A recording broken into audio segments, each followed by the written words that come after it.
Hey guys, it's the History Nerd, and we're back with another exciting episode of Hearts of Iron 4 Fascist America. And where we last left off, we were getting ourselves ready to push into old Mexico. At the very least, we're going to have to wait for our landing craft research to get done. So we can actually have a proper marine invasion. I imagine Japan's justifying a war goal against us. I'm not concerned. I don't think the Japanese are going to come for us. And I mean, if they do, we don't really have anything in Pearl Harbor, so they can come and bomb my submarines. I doubt they'll do much in the way of damage. We don't have a commander for the Pacific Submarine Fleet? What? All right, well, we've already got one junior in charge of the submarines. We might as well keep that going. So, William Hazley Jr., in charge of the Pacific Submarine Squadron. Congratulations, sir.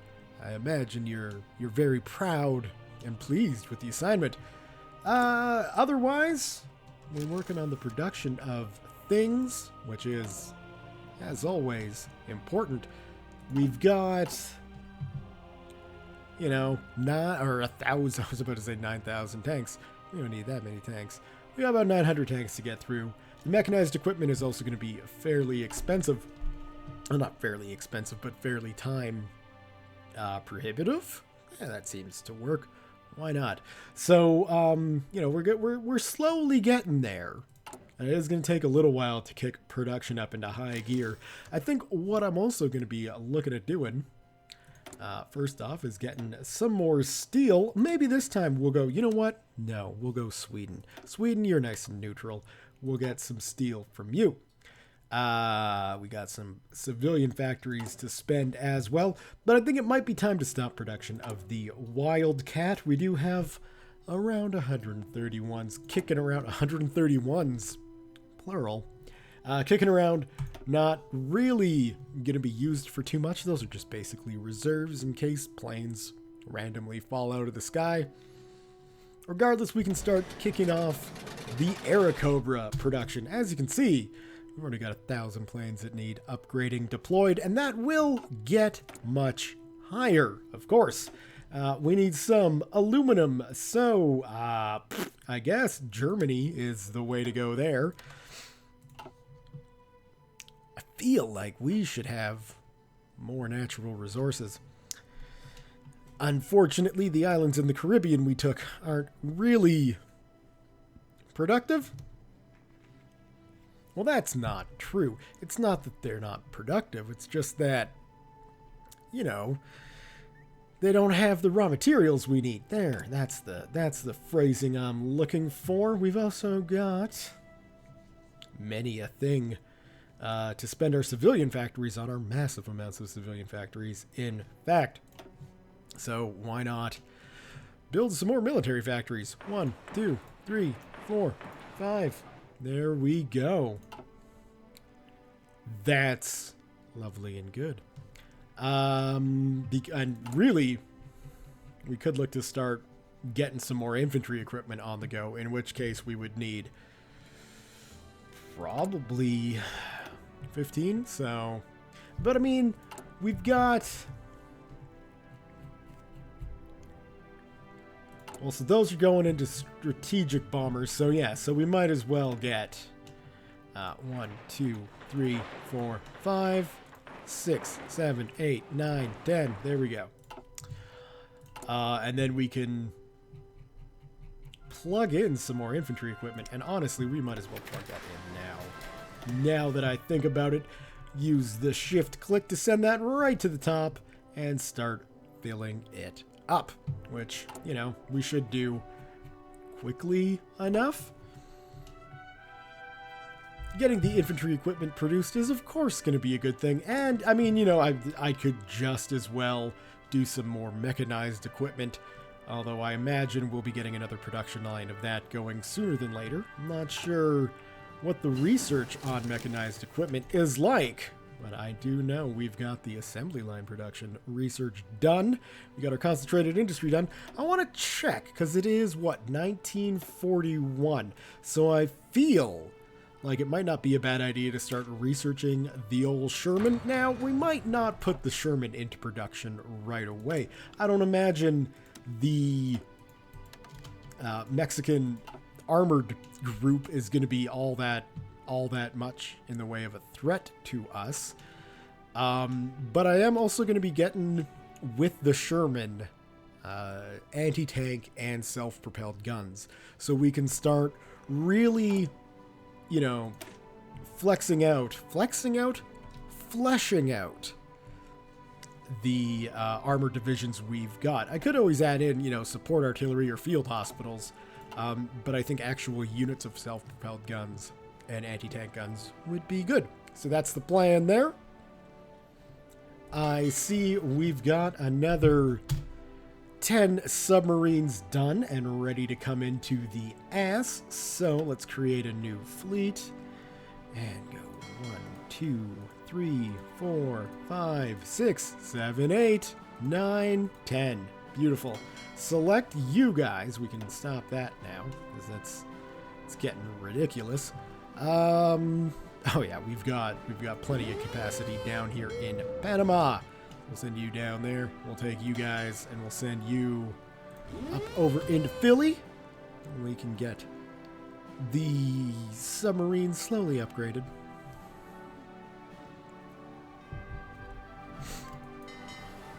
So we'll merge those guys together, and that should be like 50-50 advanced, more up-to-date submarines and less. So that's good for the Atlantic Submarine Squadron, and it does, you know, allow us to project our power perhaps a little bit further, which is good.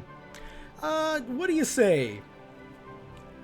We could probably look to getting a material designer, and I do realize, I've said before in the last episode, that I'm more of a Ford man than a Chrysler man, and I don't think Ford Motor Company is all that useful. I mean, the motorized equipment, sure, that's useful, but the infantry equipment, there's a lot more infantry equipment we go through, so we're going to go with Springfield Armory to get our guns designed, because that'll be good. Sorry, I got a hair in my mouth and it's annoying me. I'll somehow find a way to deal. And then, I mean, really, we have to also ask ourselves, do we need tanks to go into Mexico? It's a very good question. Along the border, it certainly seems like they've got infantry and that's it. So perhaps we could push into Mexico sooner than later. It certainly isn't a possibility. We are going to need some political power. I'm kind of regretting dumping that into the Springfield Armory at the moment, but that's, you know what, that's okay. We'll make do. How are our fighters coming along? So slowly, yeah, you know, we're still mainly the older versions of our warplanes. That's okay. Again, I don't think the Mexican Air Force is going to be much to tangle with either. So yeah, that should just be fine. We have our first armor division deployed and ready. Look at these beauties. 150 mechanized trucks, 300 M3 Lees, and 300 apparently submachine guns and landmines. So I hope we don't deploy those landmines in front of our own troops and not record where we're putting them. Somehow doubt that will happen, but you know what? You never know what the future can hold. So slowly that'll come through, and we'll let those filter in before we split out the 1st and 2nd Armored into their respective armies. And how's our political power doing to justify a war goal? Now, let's talk a little bit about the war justifications, because we can do two things when we go to war with a nation. I'll just slow this down and take care of things as they pop up. What is it we're missing? Steel. Okay, Sweden. There we go. And amphibious operations. Lovely. Oh, and now I've completely forgotten what I was talking about. We'll go Central America. Might as well get those little nation states growing some fascist support. When we justify our war against Mexico, the only way we can justify a war against anyone is to conquer them. But I don't want to take a single meter, well, that's not right, a single square foot of Mexican land. I just want to puppet the guys. So unfortunately, we do have to... Look.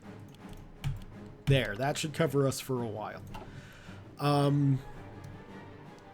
So we're going to have to justify our goal to be a conquest of something. And I mean, in that case, can't this be alphabetized? We'll go with Baja California.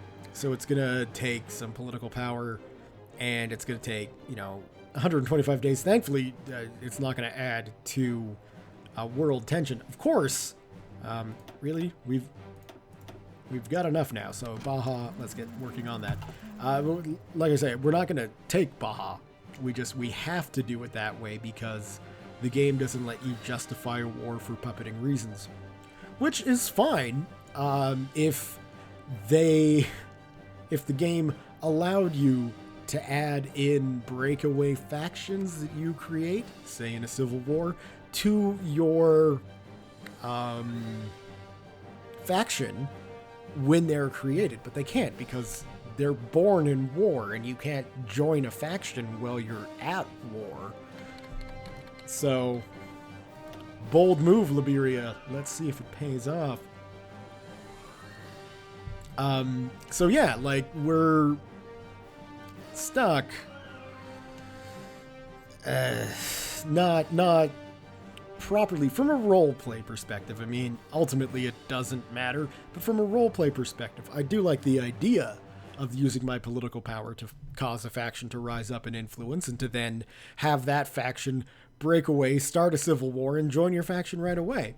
I guess that does prevent, say, a situation like the Free American Empire creating a fascist Canadian government in, say, Halifax and instantly going to war with the Allies. But let me finish my thought before I read this event. The thought's gone. That's sad. Damn you, fall of Paris. Why didn't you hold out longer, French? While fighting still rages elsewhere in France, reports have come in of German troops entering Paris. The capital was declared an open city by French forces moments before their last units retreated. Several columns of German troops recreated the Prussian victory parade of 1871 by marching down the Champs-Élysées with Parisians looking on in stunned silence. Military experts predict that the collapse of France is imminent. And we can't do much with that. Once France does fall, their, colonies still remain French. So if we wanted to take, say, French Guiana here, we would have to declare war on the Allies to get it. I'm fairly confident that is the case. So we would have to justify a war goal. And of course, the French are allied with the Allies. So, pardon the hiccups there in that sentence. Believe me, if I could have avoided that, I would have.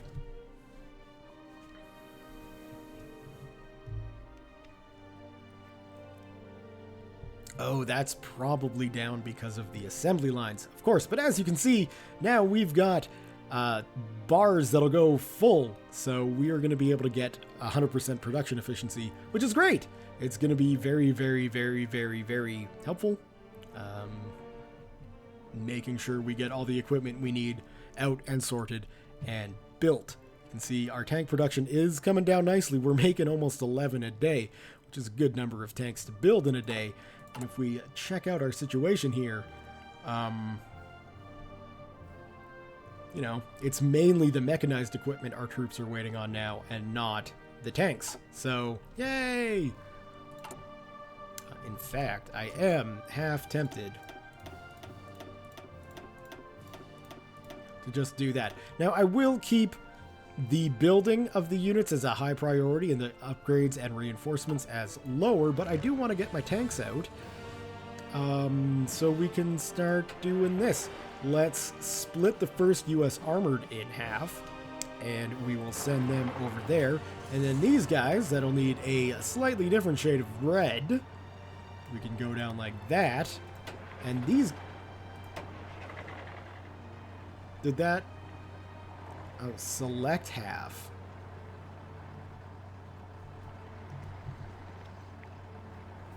Oh, are you kidding me? I can't split this? I'm gonna have to... Okay.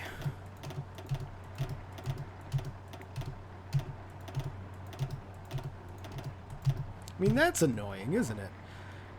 So these guys will become... well, let's merge those guys together, like so. Perfect, and then we can start you training, which is even better. You guys can become a new army unit of red. And we can make you a nice lighter red, maybe even just a hint in there. And you guys can be the 2nd U.S. Armored. Whoops, let's capitalize that A. Is that just what I've called them? 1st U.S. Armored, 2nd U.S. Armored. Beautiful.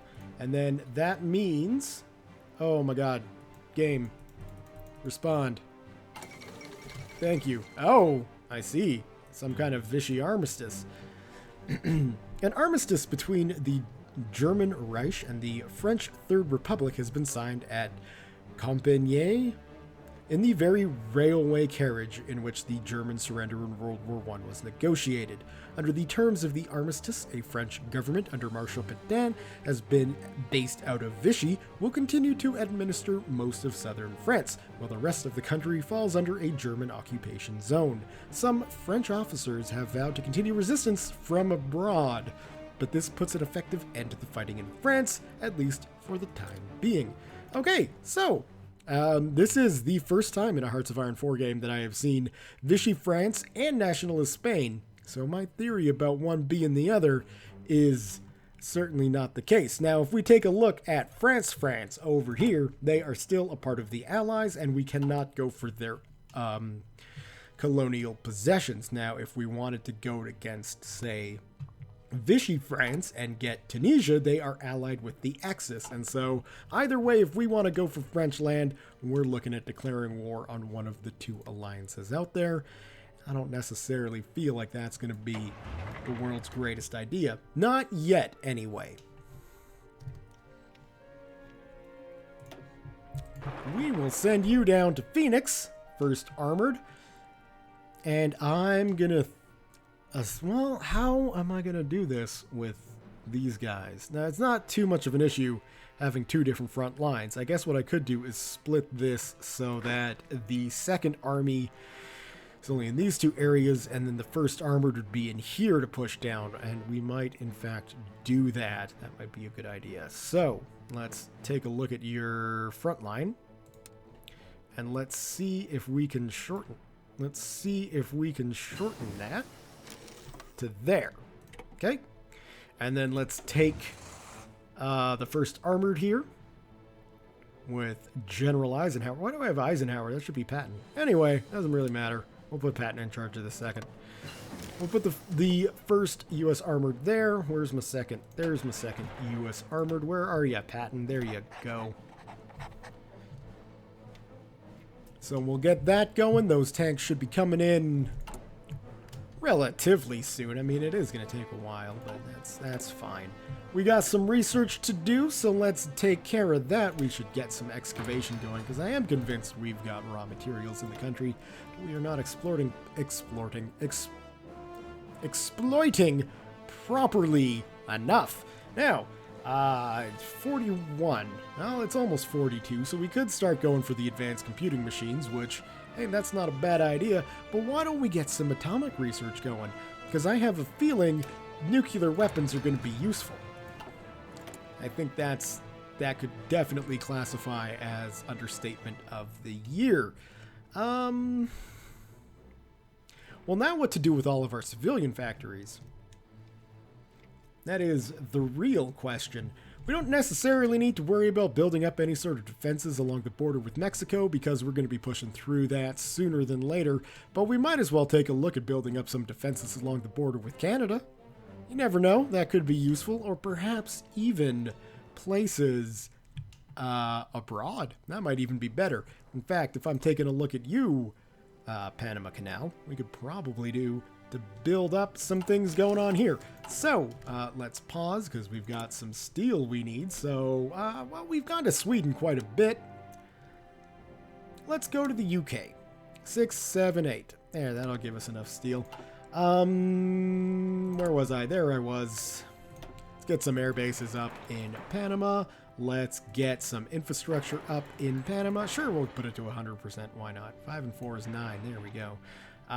Do we need some anti-air in Panama? Why not? I mean, I doubt that that location is going to get strategically bombed, but hey, if it does, you know, shame on whoever's doing the bombing.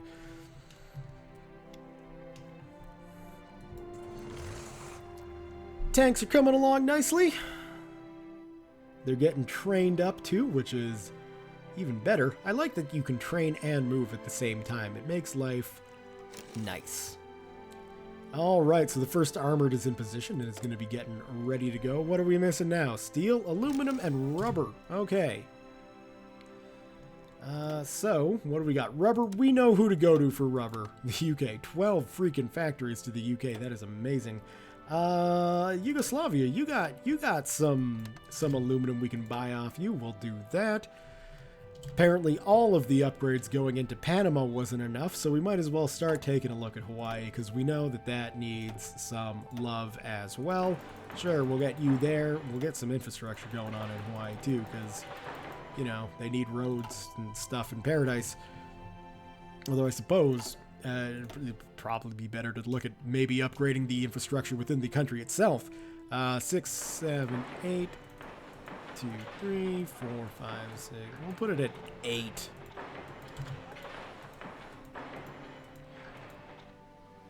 Come on. Come on, game. Keep up. This is absolutely thrilling viewing, I'm sure. I guess I don't really need to do this on screen, do I? Alright, we'll plug out to, like, I don't know, there. Well, all these 4s, they bother me. It's not enough infrastructure for a world empire. Come on. 1, 2, 3, 1, 2. You're fine. There, 1, 2, 1, 2, 1, 1, 1.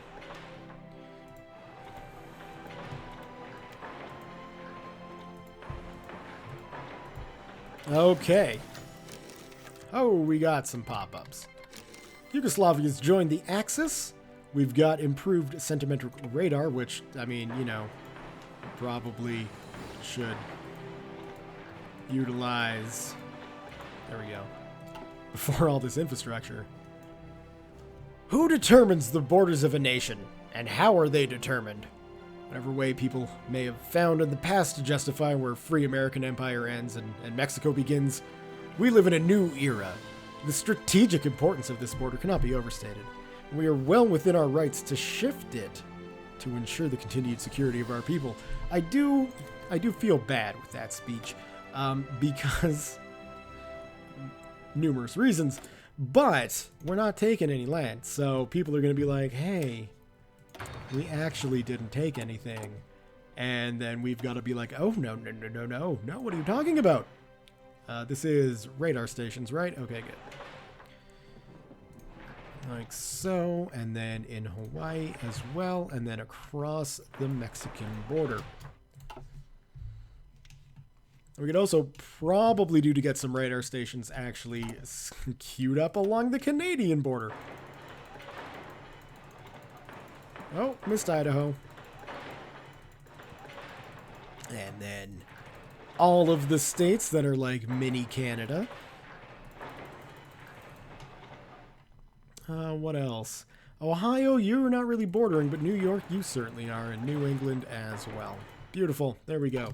We'll get some good radar coverage going on in the north. We'll get some good radar coverage going on in the south.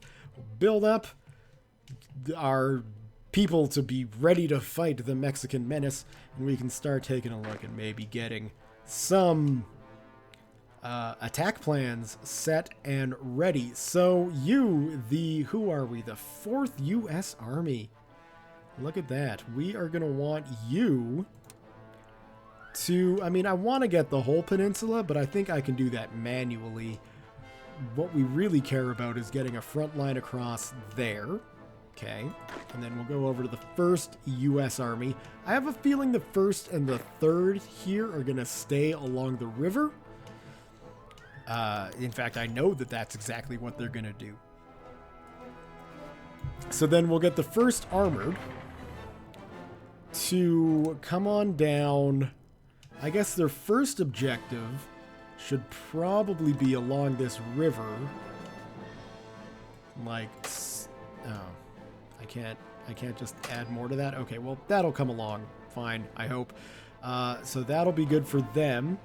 These guys, this infantry army, I think if we do something like that, that'll be good. And then we can start, well, actually, no. What we should do with them is come down to here-ish, right? That'll be a good front line for them.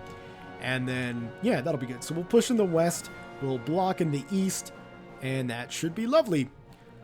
There is no doubt that Mexico is preparing for war. Obviously, you can see their armies on the border. The changes in economic policy make it plain to see that the Mexican are not a people of peace, but rather waiting for the right opportunity to strike against us. Will we stand idly by and watch them arm themselves while free American empire is undefended? Or will we disarm this threat before it grows beyond our power? The Hawks in the Silver Legion of America have turned their eyes towards Mexico. Well, they should be... Oh, it's 10 aluminum. Well, for an order that large, we'll go back to Yugoslavia. There we go. And that'll be good. And yeah, I have a feeling we're going to be getting ready to do this sooner than later. Let's take a look here. We're going to go close air support. What, my fighters can't fly into Mexico from California? Are you kidding me? Okay, we'll take our fighters and we'll base them in the Southwest.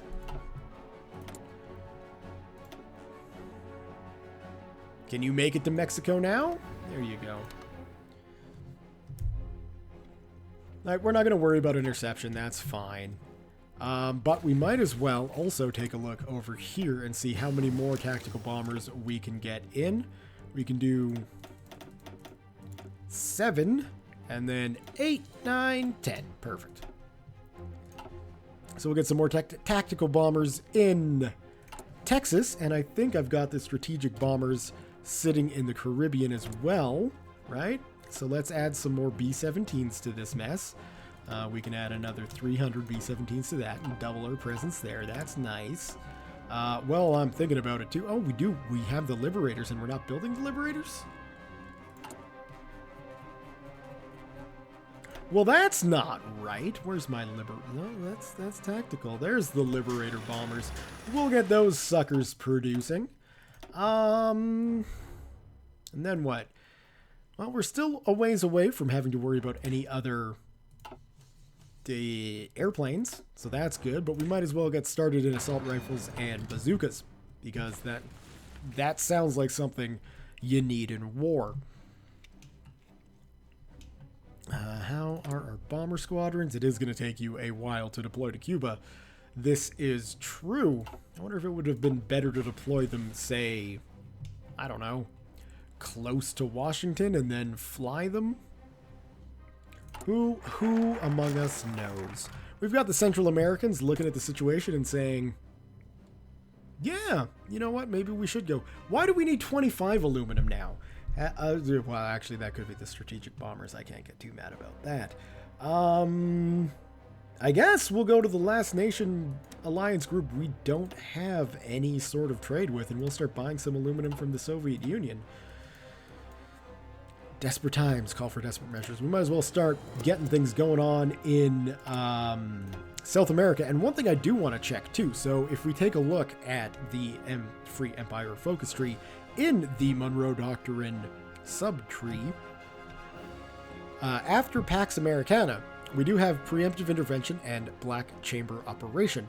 So we can see here that with the Black Chamber Operation, we can boost the popularity of other ideologies, and Brazil and Argentina will both be in a fascist civil war, which is pretty neat. And if we go with the preemptive intervention, we will gain a puppet focus on Chile, which is nice.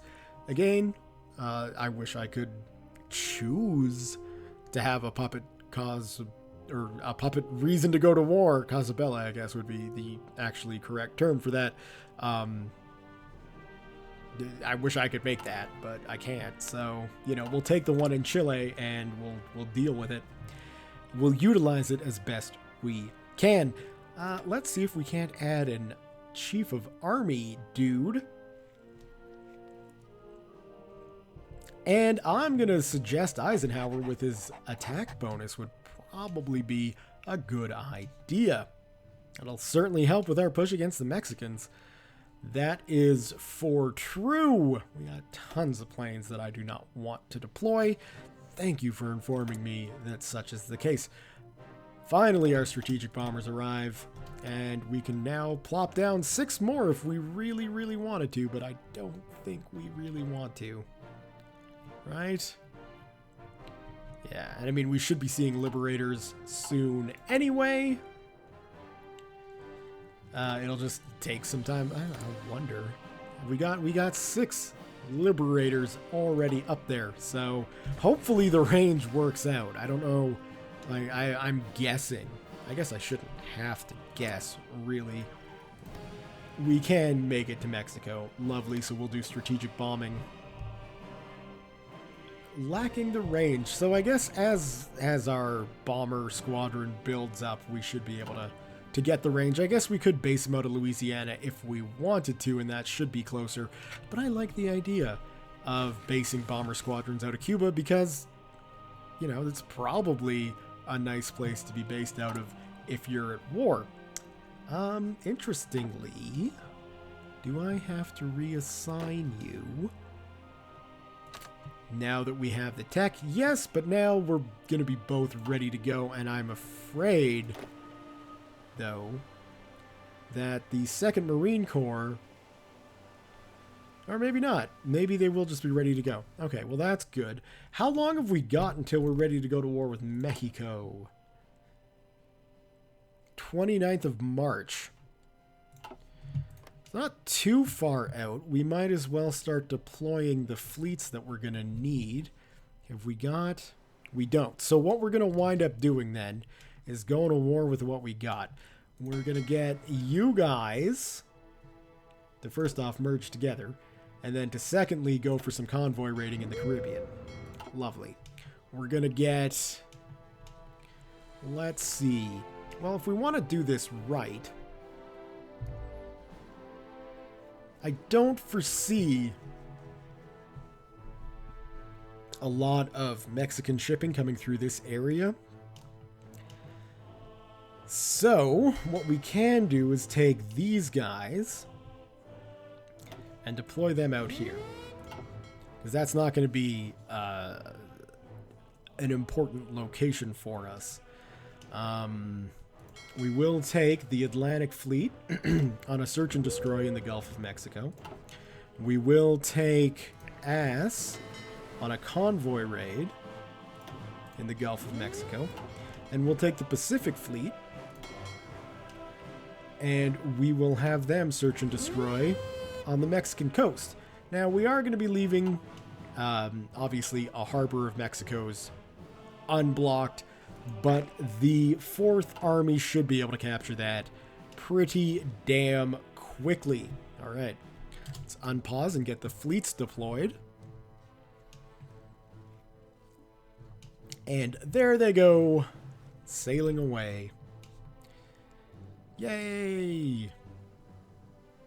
Yeah, submarines on patrol, that's good. We'll be able to keep an eye on everybody who's doing things. Obviously, we're going to be using the Caribbean Fleet as it's designed to be used for assisting in naval landings. So, I mean, we might as well get them in position here.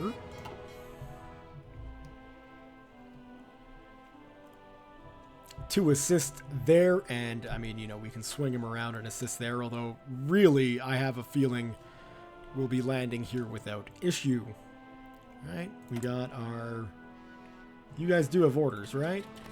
You do now. Close air support. Oh, good. I like that. Texas is a good airfield. Might redeploy some more bombers there if it turns out that I need to. What do we got here? Those are the fighters operating there, which is fine. Those guys should be getting upgraded too, and they are. Lovely. How is our production efficiency coming on the Air Force?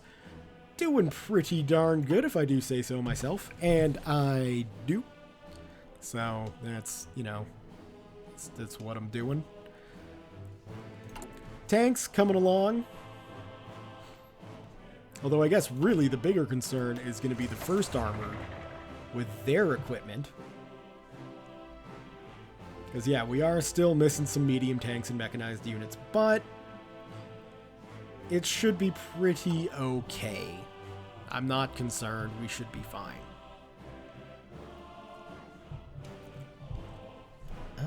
Well, I mean, we could start adding in some things. I'm thinking the motorized groups. Oh well, we could use a whole other bank of trucks. I think more importantly, we could probably use a field hospital. So we'll get those guys upgraded, so we don't lose out on things. I do have some in the infantry, right? Whew! That would be kind of a big waste if I didn't have that.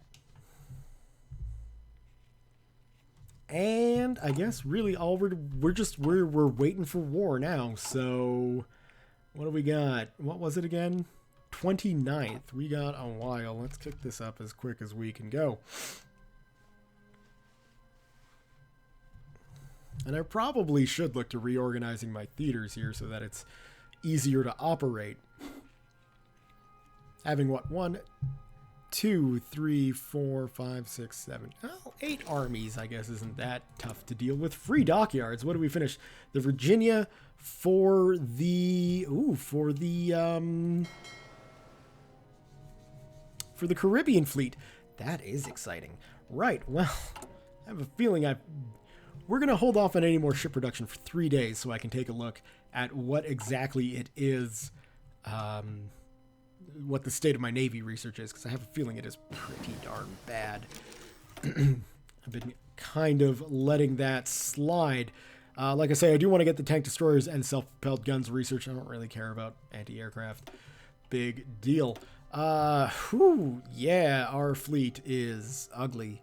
What is it, 1944? We're right in the middle of things. Come on. Come on. Well, we don't need to worry about the Iowa class because we're going Montana for our battleships. But we could do probably with an updated battle cruiser, although I do think a light cruiser would be best. So we'll start researching the Cleveland class. It's not like we can build anything, so I don't know what I was doing holding off on that, but you know, we'll figure that out. It doesn't feel like the fleets need anything, any more ships. What they need is modern ships, so we'll sort that out.